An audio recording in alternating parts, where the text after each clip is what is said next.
Well, hello everyone. Hello, Mark. Hello, Patrick. Thanks so much for being here Hello, today. Ben. Hi, Hi, Great Ben. to Patrick. see you. Hi, And Mark.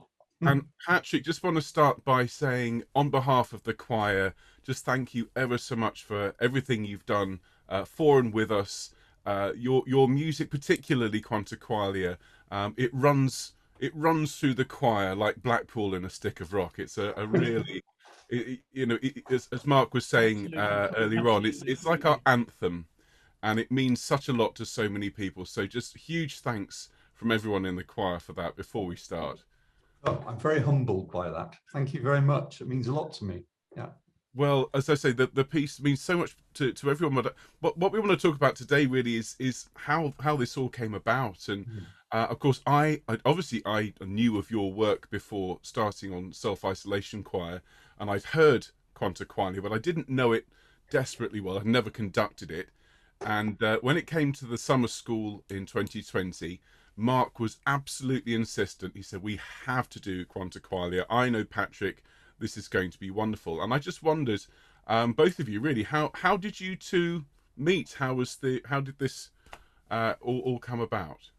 Well, shall I go, Mark? Yeah. Yes, Patrick, do. You do. Yeah. Well, oddly enough, I was looking through some of my old emails recently, and I found the first email I got from Mark, which was, I can actually say the date. I think it was January the 10th, 2010. So I've Oh, known you for gosh. 11 years, Wow. Mark. It makes me feel old. I'm sure it does you. And What an organized person you are, Patrick.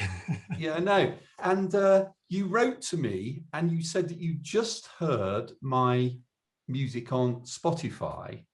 And the subject of the email was new fan or something. Um, and then you said, thank you for beautiful music. I'd love to help you in any way you can or meet up with you or whatever. And then we met up, didn't we, Mark? Because for a while we were thinking of forming a body called Cathedral Aid, and we actually had meetings, didn't we, at Canterbury We did. Cathedral and Rochester, and it was so near taking shape, wasn't it? And I was going to write a big new work for it, and then one of the sponsors pulled out, I think, something like that. That's right. We had Ben, Patrick and I had a meeting at Canterbury Cathedral Goodness. where we were considering putting on a piece that Patrick would write at Canterbury Cathedral. And as far as I remember, Patrick, we were going to involve all the cathedral choirs from all over the country. We were going to get everybody Yeah, down for that event. And I think, if I'm right, we even had a meeting at Lambeth Palace about this. Am I right, we Patrick? did. We had a Yeah. meeting at Lambeth Good. Palace. It was going to be Yeah. huge. And oddly enough, I'm thinking of a project at the moment. Well, I'm not thinking, a project's evolving, which may well use all cathedral choirs um, through media. I mean, I can't say more about it than that, and it might not No, come no. off, but that idea came to us first and foremost with you. And I think it's such a fantastic idea, and it's never been done. Um, but modern technology, which has made the choir of the earth possible, could make Yes. that really, really possible. And yes, so we met on a quite a high point, didn't we? It wasn't that we kind We of did. met and discussed things and sort of we We met and we did. had And this fantastic as you idea. rightly say, somebody who was interested sort of pulled out, and I think that the management changed at Canterbury Cathedral, and it sort of died a natural death. But we've remained, Ben, very good friends ever since. And Yes.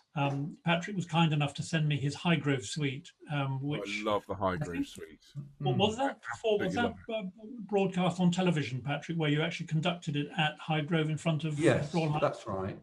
Yeah, there was a documentary about it, and Yeah, they broadcast it on BBC Two, and that was also in 2010, June 2010. Wow. My goodness. Um, so you kind of met me at that time. That was just about to kind of hit, Mm, which is a very exciting time, I have to say. absolutely. My I'm goodness. sure. And so then I said, right, Ben, we just have to do this piece. And So, it Mark, so where did you first encounter Quanta Qualia? um, Because this very much comes from your Well, passion, Patrick's music, and particularly this piece.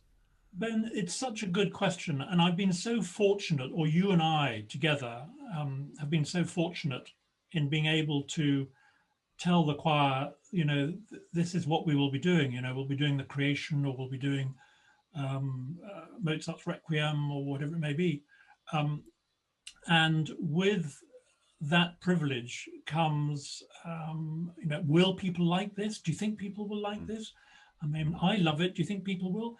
And I think it's the music that particularly moves me, as you know, Ben, is melodic, tuneful music that moves you to your soul.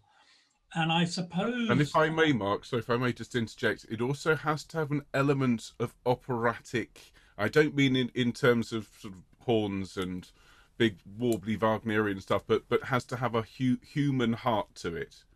I've noticed that with all of your selections, it always comes from the heart. Absolutely. I think music moves people in different ways, but I think if you feel that it moves you, then you hope it'll move others. And I'm sure I heard Patrick Quanta Qualia on Classic FM. There are a couple of highlight, the Rachmaninoff cello sonata I heard there on there as well, and I heard a number of things that have stuck in my mind. And I must have just Googled you, Patrick, and then listened to it on Spotify, and then just fell in love with it, hence my email to you in the first place. Yeah, well, I remember you, when we met, you spoke about Quanta Qualia. So it was certainly a piece of mine, if not the piece, that gave you the impetus to contact me. And just on the creation of the piece, Patrick, obviously your brother Andrew wrote the words, and they're absolutely gorgeous. Did the music and the words evolve together, or did he give you the words and ask you to set them in? How did the process come about? Yeah, okay, that's a very good question, and I actually want to say something a little bit about what you've just been speaking about music that moves. Yeah. As well. They're all kind of related. Normally, when I work with my brother Andrew, he writes words, and then I just find that the music almost writes itself. But occasionally, as was the case with Prayer to a Guardian Angel, which maybe you should look at as a choir, because Voces 8 always also sang that as well as Quanta Qualia, and it does have a solo instrument in it. And it's a piece out of the same drawer, really. I think, sorry, this is thinking aloud, isn't it? Here we are. I would suggest to you that if you're interested, that you look at Prayer to a Guardian Angel. It is just so beautiful. Gorgeous. So Quanta Qualia and the Prayer to a Guardian Angel are two pieces, and there have been one or two more, where I had an idea. I was inspired to write something melodic and chordal, which could have existed just for instruments. And of course, there is an orchestral version of Quanta Qualia. There's a piano version of it too. But I felt that wasn't doing what I'd written justice. I don't mean that in a big-headed way, but I felt it needed another dimension. So I gave it to my brother, and he listened to it. And normally he does it on retreat, because, as you know, he's a retired Anglican priest. And he has a busy life and a big family. He's got 5 children and 18 grandchildren, I think. And so he goes away on retreat quite often. And that's when he wrote both these pieces. And he came back to me that day and said, I know exactly the text for this. Because he's always been a big fan of Peter Abelard, the medieval monk and thinker and spiritualist. And he gave me these words, will these fit? And the first bit, da-dum, da-da-da, I couldn't get quanta, but a little bit further down was mane, oh mane. I think that is just perfect. Oh, my soul, wait. And very quickly, I put the words to the music, and that's how it came about. oddly enough, I've never spoken about Quanta Qualia at this length before, which is quite interesting because it is my best known piece.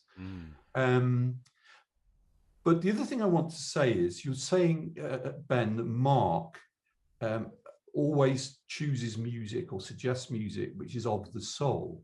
But I think I've come to realize as I've got older that a composer or any creative artist has two creative engines. In a way, it sounds obvious, but it has never really been put forward like this, I don't think. You have the mind, which is a creative engine, but you also have the soul. But to a lot of people living today, they won't even accept they have a soul. A lot of people. And more importantly, ever since the age of the Enlightenment in the 18th century, gradually, the mind has taken over to a point that living in 2021, most people are conditioned, not just creatively, but in their day-to-day life, to use this. If I may, Is, particularly the left side. Yes, particularly the left side. But we've got used to not thinking about this. And I think that instinctively, for some reason, I don't know what it is, I've always used this without realizing it, because I've always had such a strong faith. And I think that's very, very important. And I think if the soul is creating something, then it's not going to be, it isn't going to have dark feelings. It isn't going to suggest conflict. It isn't going to suggest uneasiness or edginess. If it's truly the soul, then it will be beautiful. It will be, because Love it. the soul is. Sorry, I've gone on a bit there. No, but I think that's very wonderful, Patrick. I think that's very, very important for all of us to realize, and especially people in the choir of the earth, because they're people who have obviously come to music, I should say 99.9% of them, for spiritual food. Whether they realize it or not, they might just come because they want that something extra in their life, or there's just something missing down here, or they want to be able to convey a feeling they've had, maybe of bereavement or of separation. The other thing I must say about Quanta Qualia is I just sat at the piano one day. I can remember the day, and I would have been about 35 years old, just the year before I finished teaching.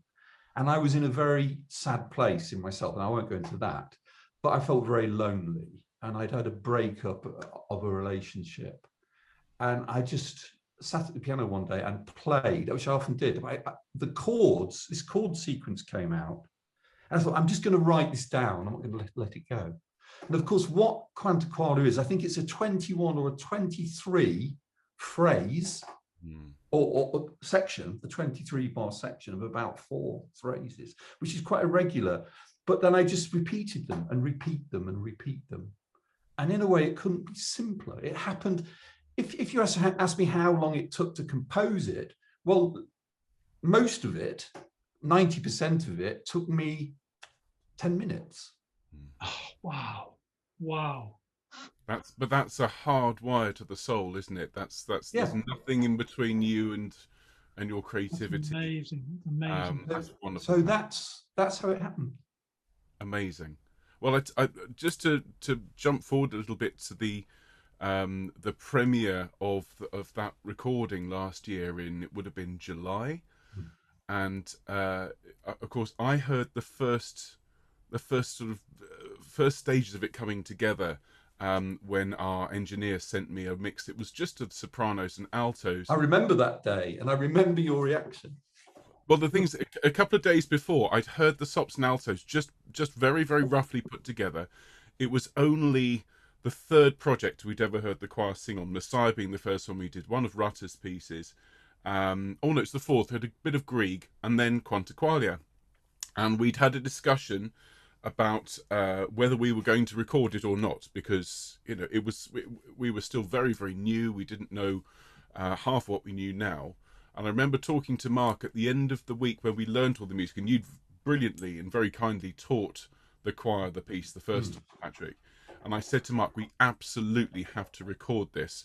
And we were both really excited, but really nervous, because we wanted to do it justice. Just as you said, it was, you know, we could feel the weight of the importance of the piece, not just musically, but for the connection to everybody's soul and everyone's heart.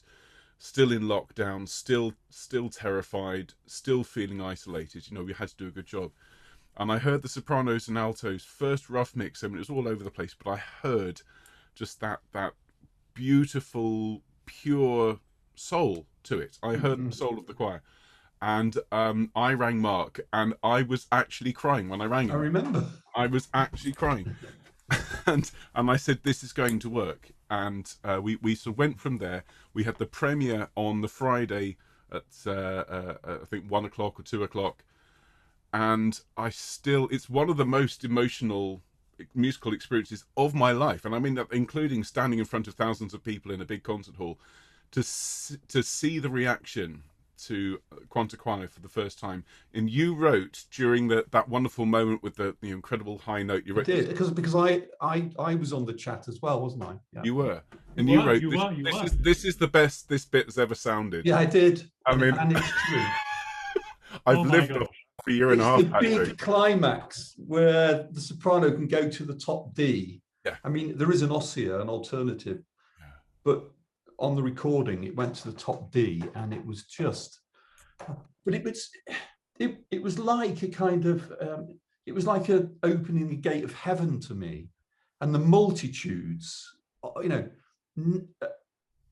who else hears so many singers singing their music?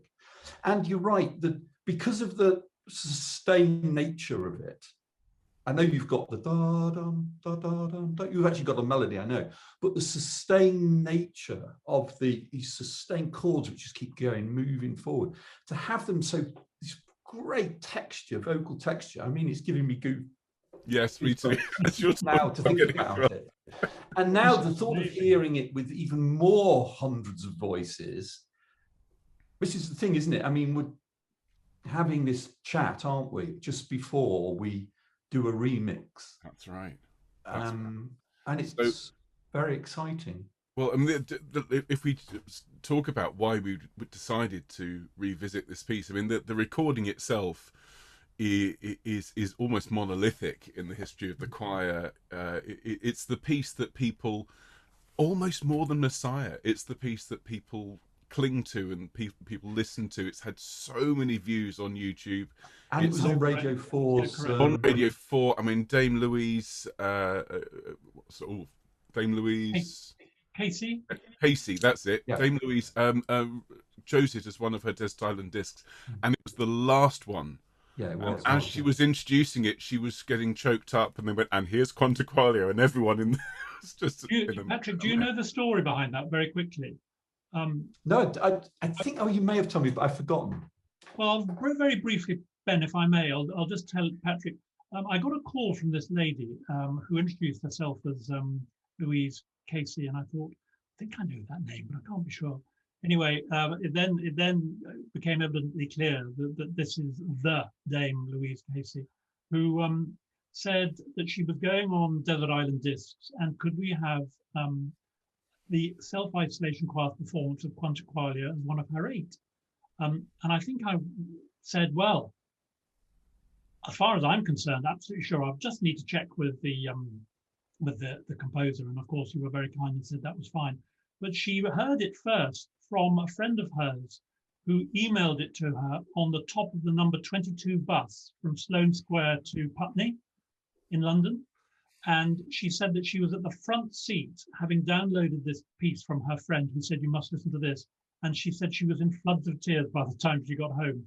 And the emotion of all of these people singing from all over the world together at that particular moment was something that just made her so emotional. And, you know, Patrick, again, it just shows your music, it touches the soul. Well, it's interesting you say that, because I don't think I've told either of you this, Ben or Mark, but I've got, over the years since I wrote it, it was first recorded in 2000, 2003, released in 2004 on an album called Blue in Blue. And since then, I've literally hundreds of emails from people who have spoken about their first hearing of this piece. And I've had quite a lot of people saying that they feel it has healing qualities and how it's helped them through a period of bereavement, particularly mental illness, that it's been a bridge for them to somewhere else. I don't know what it is about the piece. There's a number of things that leap out at me, Patrick, that there is a meditative quality to the repetitive nature. Of course, I'm not saying repetitive in any negative it's sense. Almost prayerful, isn't it? It's almost like a mantra. Devotional, a sense of, and the fact that there are just so many wonderful, the overall tonality of it is just almost overwhelmingly major, and is just so radiant and scintillating.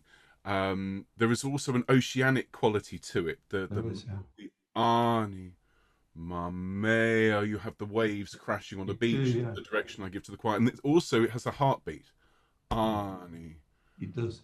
Mamea. There's so many different elements that all combine, and it's so amazing to hear that you wrote 90% of it in 10 minutes. That just means that it's one of those wonderful rare moments in a creative person's life where the muse comes upon you, the inspiration comes upon you, and it is just like a bolt of lightning.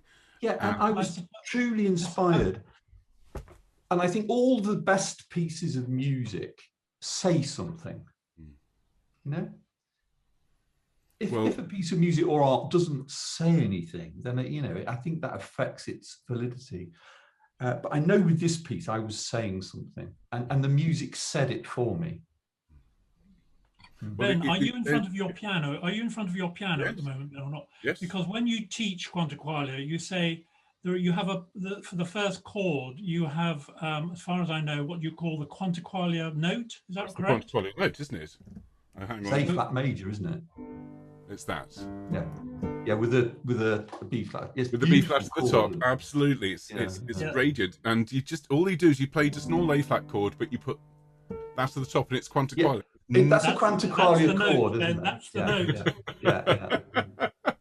And I just think that but it's an E flat major piece. I think that's important. It isn't the tonic chord; it's the subdominant. It's all about descending down to E major, E flat major.